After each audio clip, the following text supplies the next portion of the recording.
monetization learnings. So please welcome Michal and good luck. Hi, hello. Hello, thank you for coming and thank you organizers for putting such a nice conference together.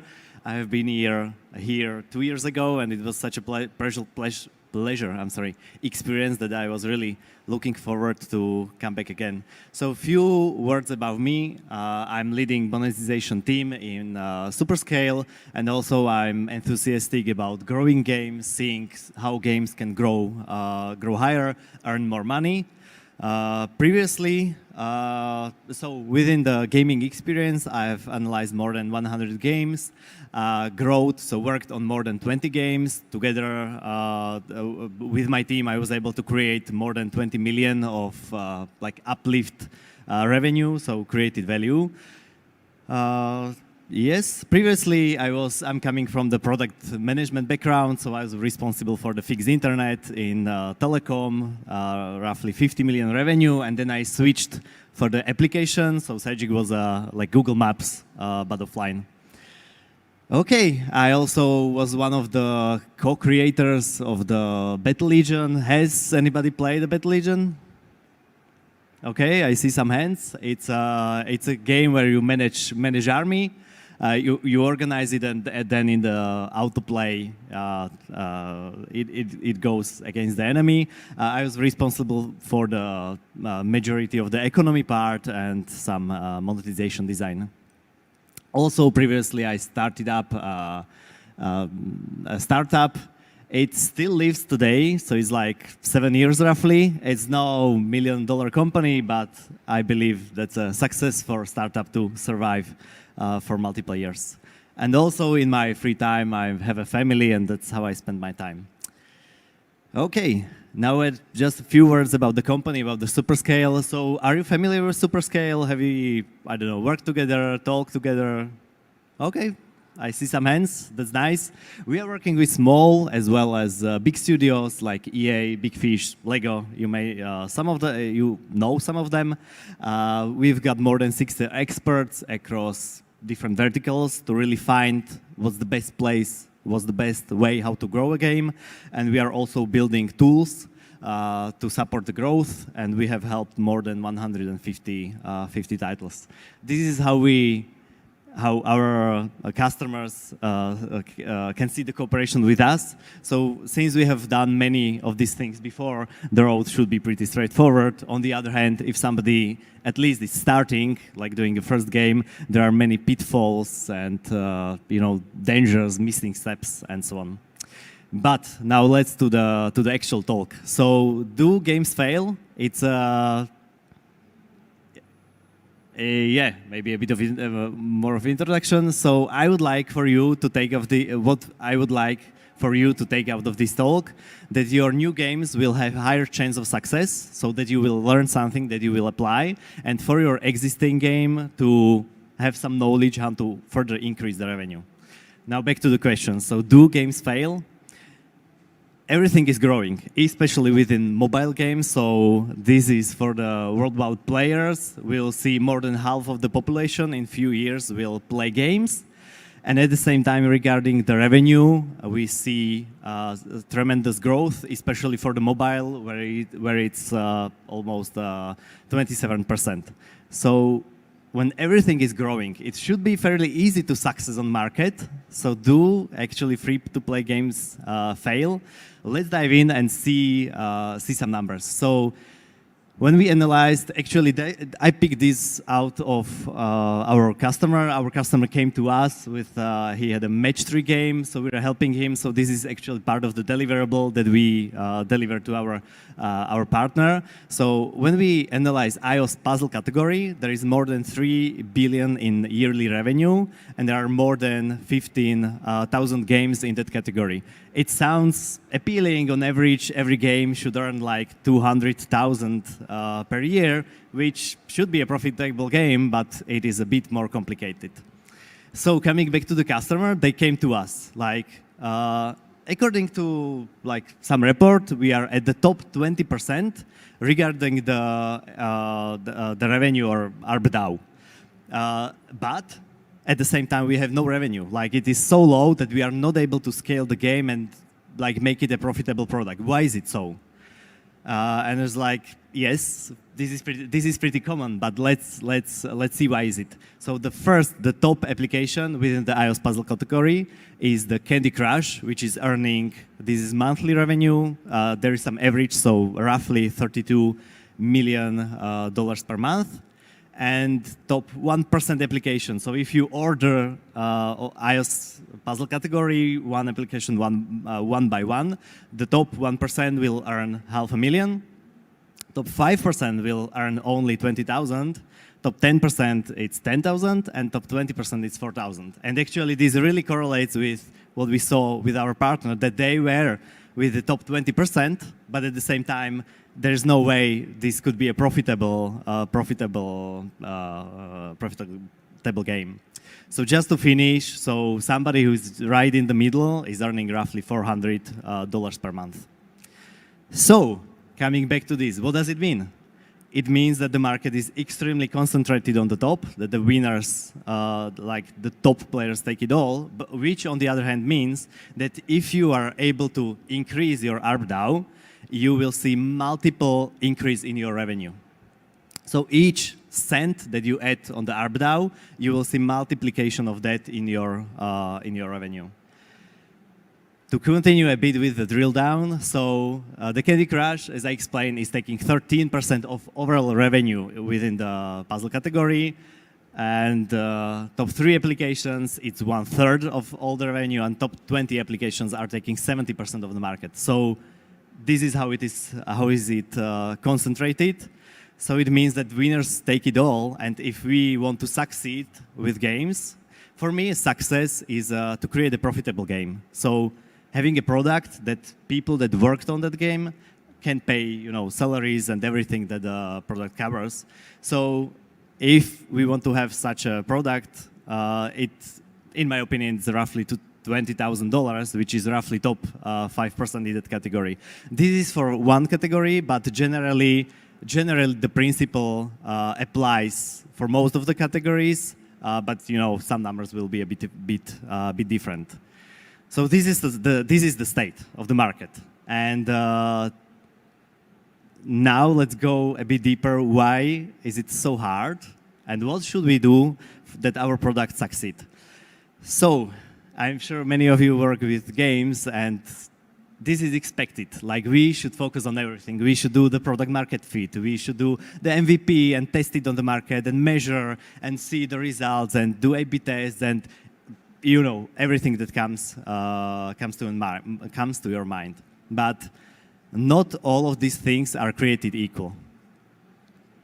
So how would you differentiate which are important and which are less important? Where should you put your focus on? So according to our research, so all of what I will speak about is coming from us analyzing more than dozens, maybe hundreds of the games. On one hand, games that do not earn money, and on the other hand, top grossing games that are on the top charts. And according to our understanding, the key is to really look at things that impact revenue.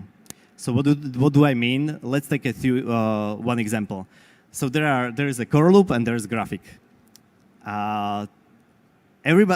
Graphic for the game, it's something inevitable.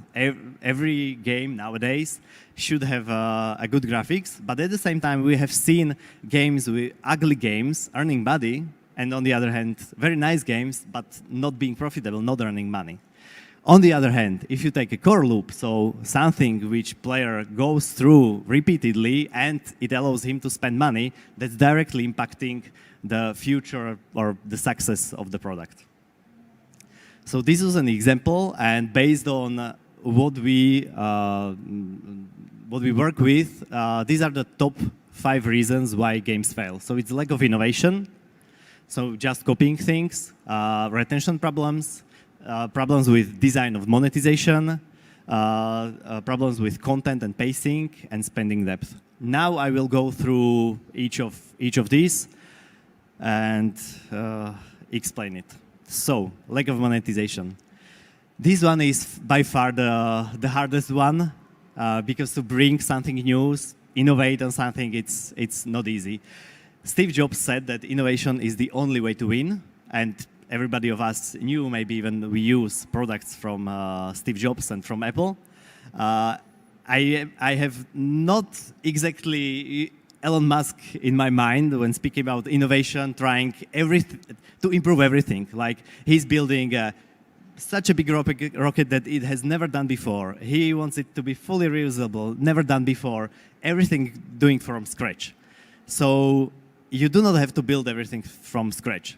If you want to increase your chances of success, build on top of things that are verified, that have been tested, and you see that you, or maybe somebody else, was able to build a profitable game. Usually when we're speaking about innovation, there are these two main things like CPIs, cost per install, and LTV. For sure, that's basic, that everybody should know. And LTV has to be higher than the cost per install. So you need to know what is your advantage. You need to do something better than others. If you just like something and copy it without deep understanding, there is high chance that you will, or the product will fail, because why should existing player of different games switch games? Like there's no benefit in it. So this is why the innovation comes in. So I've got a few examples how some companies innovate. So for example, Raid Shadow Legends, they are famous for having top-notch quality CGI creatives. This allows them, I suppose everybody of you saw these ads, and they really appeal to emotions. And this is the reason why their CPIs are lower, because people are more commenting on that. Maybe somebody shared it, and this bit of virality is decreasing their CPIs. According to one presentation, it was by 30%, which is a crazy amount. Next example is Hero Wars. They are again famous for these fake ads, at least some time ago. And what it helps on the CPI side is that you try to find players in a different pool. So we are not competing within the same pool as everybody else is with your core loop and your design, your target group, but they showed like a different core gameplay. I know it's not completely honest, but the reason why they do it is because because it works. So suddenly they were fishing. It's actually a competition of the Raid Shadow Legends for those who do not know. So it's an RPG, very heavy RPG game, but they're representing the game as the puzzle game, and suddenly that's completely different people, different audience, reacting differently to that. And that's the reason, again, so the targeting helped them decrease the CPIs, and in the end, increase the spend and the scalability of the game. So on the LTV side, I picked as an example Tennis Clash. It's a game released. It's a very good tennis game, and actually it's a game released like maybe year and a half ago. All of these games are earning more than 1 million per month, and this game, it was not the first one with the tennis core loop. But what they did well was they really brought a good meta game to the, yeah, for sure. The core is really nice. As you play the game, it feels natural. It's great. I recommend if you are into the sports game, this is a really good choice. But the monetization, they brought existing gacha with units monetization to the Tennis Clash. And this is why they succeed. Archero, I suppose everybody played this. So again, it was not the first game that was roguelike or going up level after level, but it's extremely easy to pick up.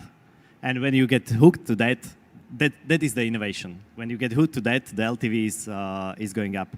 And the last example on the LTV side is Project Makeover. I'm really surprised with this game because what they brought is the much deeper story. So when we had like a classic match 3 Candy Crush, then we had the Matchington Mansions and narratively driven match 3 games, and they pushed this to another level. So the story, if you play the game, the story is such appealing that the player feels like being director of a reality show. and at the same time playing the match 3. So this is about the innovation. So you have to innovate. However, if you believe you've got something special, please ask others. I mean, ask players, not friends, fools, and family, who usually tend to lie to us that, yes, you created a good game. OK, number 2, retention. Especially about the retention focus. So usually what we look at is the early retention, so how many players stay with us for the initial days. So I picked 2 games, the red one and the blue one. So which game would you like to work on? Who would like to work on the red game? Yeah, 2 people. Who would like to work on the blue game? More people, like 3 times more people, let's say. But actually, this is not what decides the success. So the early retention is not what decides the success. I have worked on games that had 20% retention day 1, but at the same time, they were earning millions. What is important with the retention is somewhere down here, you know, long after players stay. And the difference is that the red game is keeping the players. So for sure, everybody is losing players at the beginning, but the important part is if the players stay with the game. So if the game is able to create a regular players, so somebody who will play the game for multiple years coming in. On the other hand, the blue game is losing the players. So it's more about building a player base rather than focusing on I need to increase retention. So this is what we should focus on. And again, when player stays longer in the game, the LTV should be higher. Number 3, monetization design. So as I understand monetization, it's the progress. So desire for progress, and that's what we are monetizing. You have to know what is the main progress with your game. So this is an example, like you start with something and you level it up, you collect, you add stats to that. So for example, as the progress, the player can gain the power, so he's increasing his stats. He can gain time or energy, since it's time dependent. He's gaining currency and he's gaining new content. So for example, next level, new unit, and so on. On the other, and so this is the main progression, why players want to stay with the game and continue it. On the other hand, players invest something into the game. So they can invest money as in purchases, they can invest their time as ad views, and there are some alternative systems like data. For example, some games monetize the location data or other surveys and so on. We'll see how I see a bit of innovation in this field, so we will see how that turns out. A bit of case study now. So with one of the studio, when we came to the project, their revenue was roughly 50-50 compared to the progression revenue and revenue from the skins. And they felt that the skins revenue is really strong. They were creating 50% of their revenue out of skins. So they wanted to focus more on the skins, that it will bring them even more money. But actually, when we analyzed the game, we just crossed the strategy. And we explained them that the progress is the main thing why people spend time and money in the game. As we did some redesign of their monetization, we saw like almost 10 times revenue increase. And suddenly the 10% skins revenue, it looks like nothing.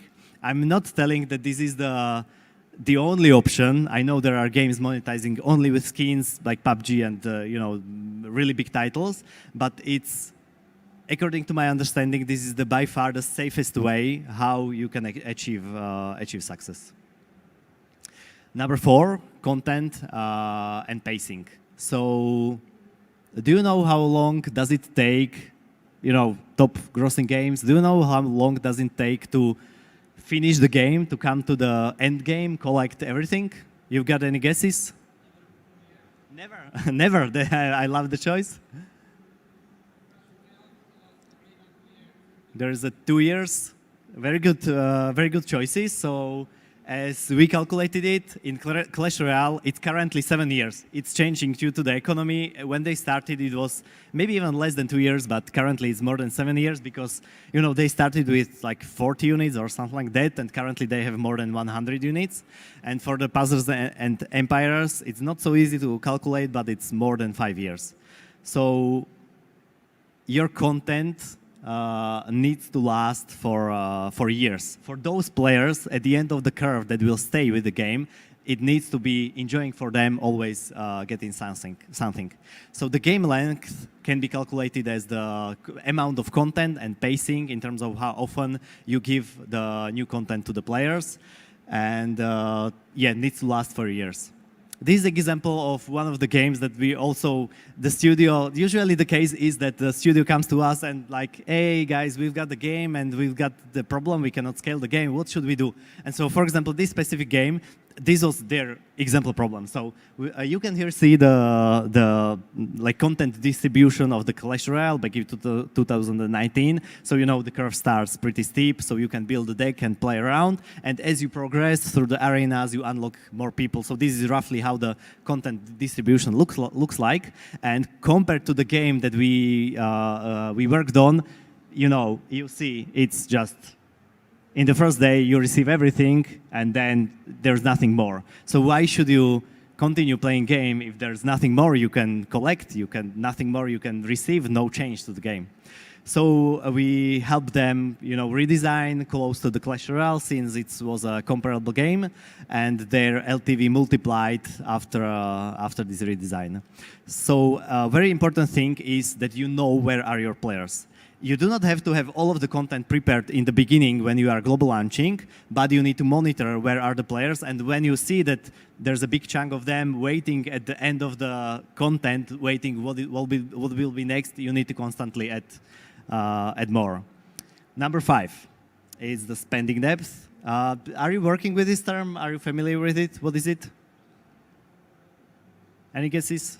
Okay, so it's amount of money that the player is able to spend in the game to get to the end game. So if I just launch the game and I just want to have all of the cards in Clash Royale or other game, how much should I need to put into the game? So we spoke about the progression, so the question is how much does the progression cost? And again, question, do you have guesses how much these games cost? Very good guess, 30,000. Anybody else? Can we go higher? Anybody? So it's 15,000 for the Clash Royale, and for the Empires and Puzzle, it's more than 400,000. So this allows, it has multiple benefits. This allows the game, it supports that the game can be played for years. At the same time, the game can be generous. So you've got plenty of things that you can give out, since it will not cut down your spending depth. It will not break for the top spenders. So if you've got some amount of players and there's somebody like with a big wallet coming in, they are able to spend directly few hundreds, maybe even few thousand euros, and the game needs to withstand this. So the game cannot break for these people. And also, you've got a space for discounts and special offers with deep spending depth. So again, example from one of the games that we are working on. So this is a typical spread that we see, that there is like majority of the players do not spend in the game. It's in this specific game, it was 98%. It's a PvP, like a battle game. And all of the revenue, we are speaking now only about in-app revenue, is concentrated on the top. So if you take 0.2% of the players, they are accounting for 60% of the revenue. And we have worked on multiple games, and this is typical what we see. Especially if you count like Battle Pass, let's say, and a player will buy the Battle Pass multiple times in a row since he likes the game, he will end up to the top somewhere. So the sad truth is that actually we are creating games for these people, and that's the reason why we can survive and have companies and so on. So coming to the summary, So you need to aim to the top. We are in a market where the winners takes it all, so you need to aim to the moon to have a chance to get somewhere. Not all things are equally important. So pay high attention to things that really impact revenue. According to my experience, it's usually game design, and in the free-to-play, I consider game design being a monetization at the same time due to the monetization loop. Innovate. So the best way of innovation is on top of existing verified economies, verified core loops, and so on. But at the same time, you need to bring something new. Retention.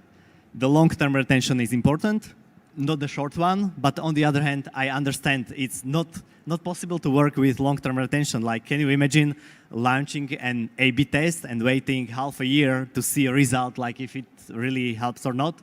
So I understand it's hard to work, but that is where the success comes. Then number 5 is monetization design. So the progress is what is monetized. The content and pacing of the game needs to last for years, and for the spending depth, it's highly recommended, now speaking not hyper-casuals, but casuals and above, to at least $10,000. So hopefully, I believe this talk gave you something that your games will have higher chance of success, and maybe for existing games that your revenue will be increased. There are some recommended articles. Maybe you can reach out to me and I can share them with you that are really good explaining this. So I'm looking forward to the questions. Yeah, thanks a lot for an interesting speech. You sounded really inspired by the topic you were talking about. So yeah, we can start asking questions. Yeah. Hello, and thank you very much. Tell please, when you calculate lifetime in game, do you calculate it for paying players or everyone players or non-paying players? So 7 years, which players is it? Okay, I'm sorry for that. So the amount of years, it was for the players who are not paying in the game anything. So free-to-play players not spending $1.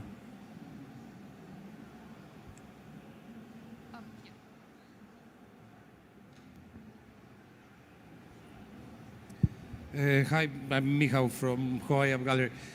I would like to touch the topic of ethics. As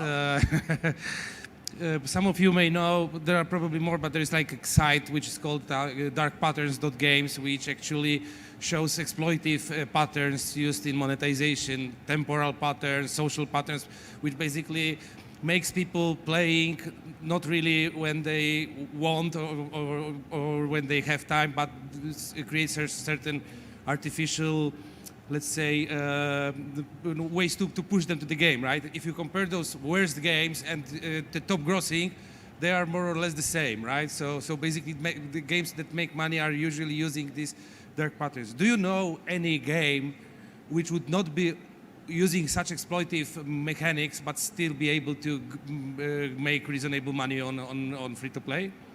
I'm not sure now I understand, because not everybody is using fake ads. Like not fake ads. Okay, but, I'm sorry.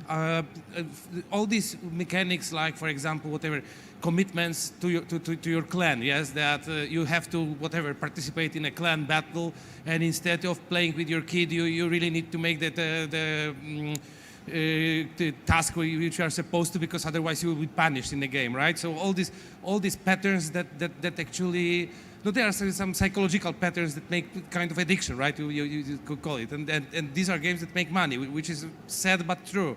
So how to do it in the ethic way? Okay, I don't see a problem in that.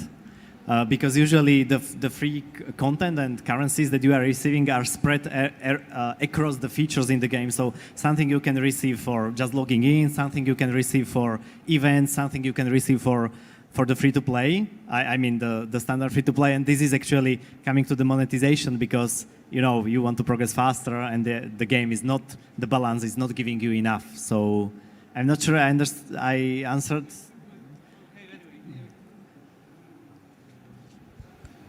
I was not maybe explained properly, but maybe let's have this discussion offline, because maybe some other people would like to. Okay, I will be available. Yeah, sure.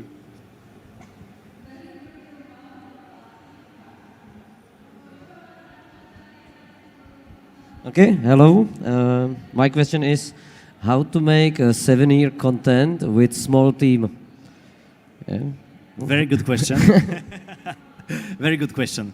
So, from my experience, you need to be prepared for the global launch to have something for multiple months. It is highly dependent on the game. So, if I don't know, like Candy Crush, which is currently 10,000 levels, they launched with, I'm not sure if I remember correctly, but something like 100 levels. So, you know, you have to create your tools and people optimize it, you know, to be sustainable. Like games as a Clash Royale, which is based on randomness, and you are upgrading the stuff, it extremely helps. But if your game is based on like levels or where you need the level design, that's I understand it's the narrow point. How do you call it? The úzké miesto. You know, like the place where you need more people to create more content, and actually the top spenders, they are so hungry for for the content that what you are creating for, I don't know, 1 month, they eat in 2 days. Yeah. Thanks.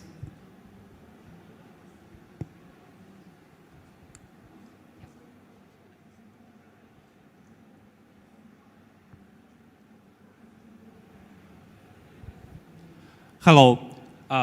Well, let's get that I decided that the whole content should cost $4,000.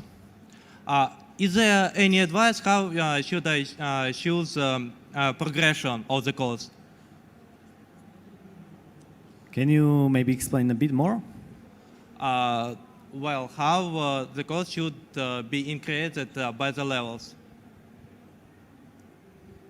I'm sorry, maybe just to try in Russian and explain it, translate it to English?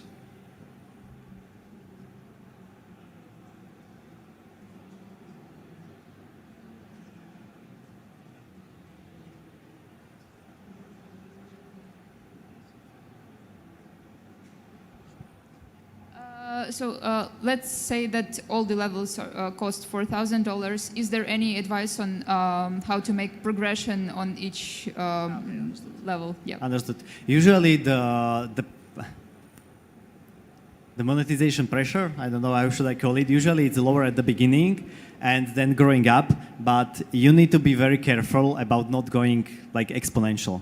So maybe it's really similar to the curve of, like, okay, so it's the difference for every game, but generally I would guess it was something like this. I mean, how much money does the player need to progress to the next, I don't know, level or next arena or something like that? I would expect to be something like this. So, I mean, regarding the price, imagine this is the price. So at the beginning, it's much cheaper to progress, and as the player is longer in the game, it goes up. But you know, watch out the tail end, because what I have seen multiple times is that this goes linearly up, which in the end ends up not accessible to anyone. So you need the curve to go a bit down. Like, this is the rough shape that I would, that we have seen work the best.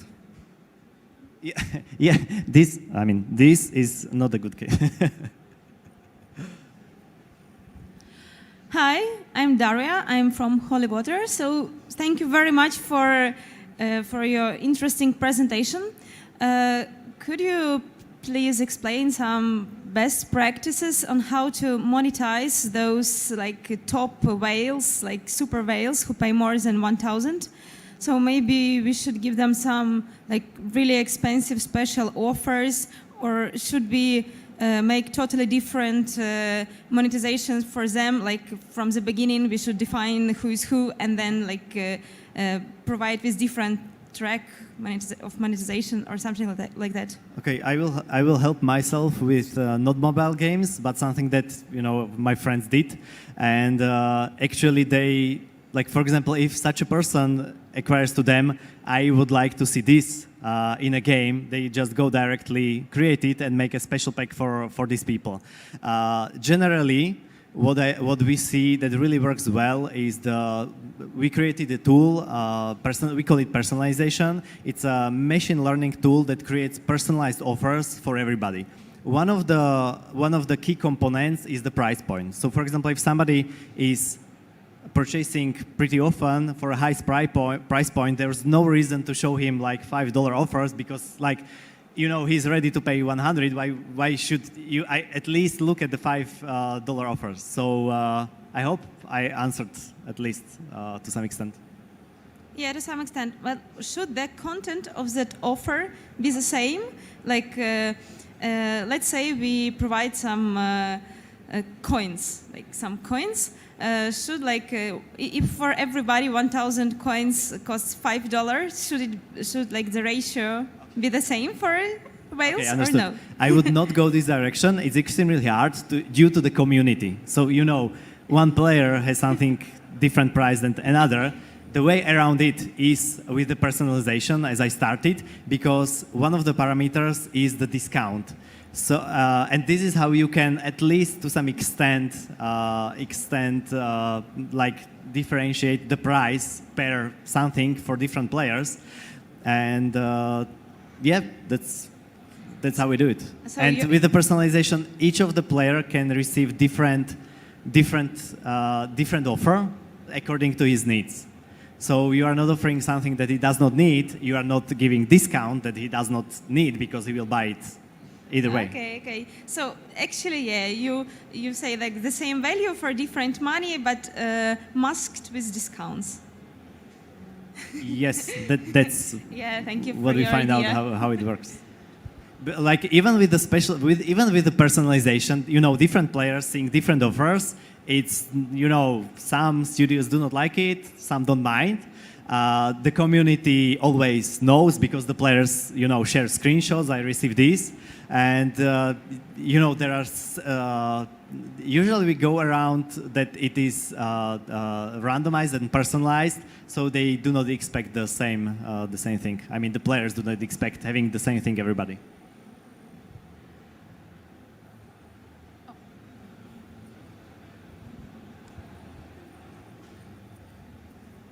Hello, thank you so much for your presentation. I have a question in the same field.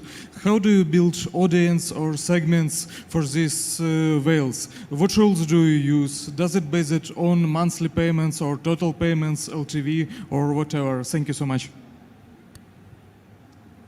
So each of the segments should have, as you segment the players and analyze them one after another, each of them should have something meaningful to buy. So let's say you are willing to spend €5 in the game, it makes sense because you receive something that will move you forward. If you are willing to spend, let's say 20, there should be an option how you can regularly, I mean repeatedly, buy something for €20, and it goes across everything.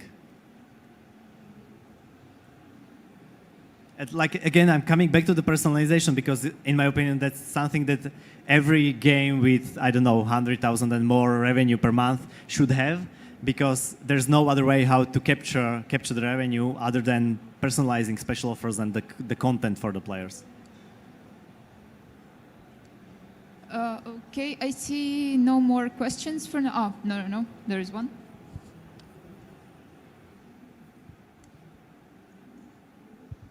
Hi. And what are your thoughts on the future of casual games? As you said, like several times, it's a really, you know, like top-heavy market. So we probably, to compete and earn reasonable money, you have to deliver a high-quality product, and which in terms, you know, costs a lot. So it probably means that only like top earners today will be able to make some games in the future. Or what are your thoughts on? Yes, the quality of the games is going up across, you know, maybe outside of the hyper-casual, is going up, which ends up being more expensive to produce. And the obvious solution is innovation. Because I know it's extremely hard, but that's why people, you know, switch to a different game, because it's something that they did not have seen before. Like, for example, Archero. In my opinion, their monetization is far from perfect. I believe they could double the revenue, but still, it's, you know, great game.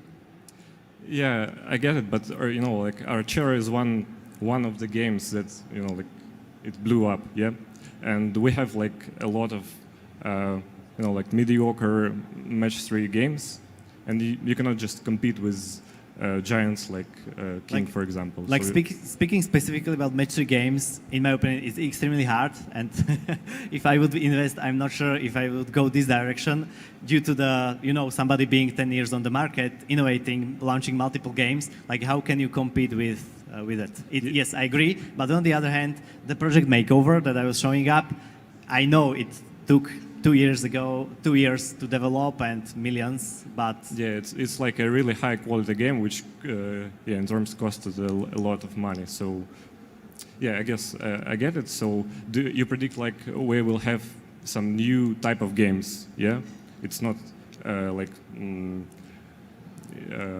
a lot of new match-3 games. It will be more like innovative type of games like Archero and so on and so forth.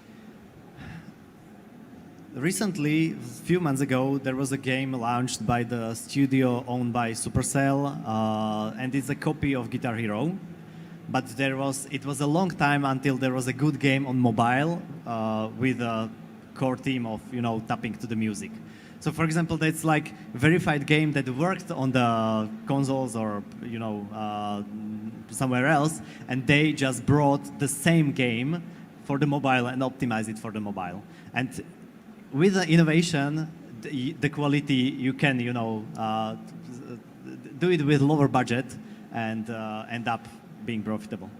Yeah. Okay. Thanks a lot. Yeah, sure. I guess we are done. I will be here, so if any of you want to talk anything about monetization, growing games, and so on, I'm here. I also will be here tomorrow, so feel free to reach out and discuss. Okay, thanks again.